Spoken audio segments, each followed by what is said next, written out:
तो फ्रेंड्स आपण मैंने आज एपिसोड रे देखा पाई जे तारा तांको रोग विषय तारिणी को कहीदे जहाद्वारा तारिणी पूरापूरी भाव में भांगी पड़ी और तारा को आश्वासन देवाक जाई तारिणी यह कष्ट सहिबार साहस कर तोर भौणी भल पाइबा पर्यंत यह रोगर किछु हेबो नहीं।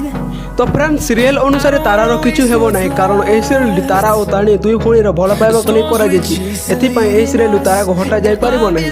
तो फ्रेंड्स यह नहीं आपन मत कौन कमेंट कर निश्चय जनातु भिडियो भल लगे भिडियो गोटे लाइक करने सहित चैनल को सब्सक्राइब कर दिंतु जहाद्वारा सीरियल विषय सर्वप्रथम जानीपारे।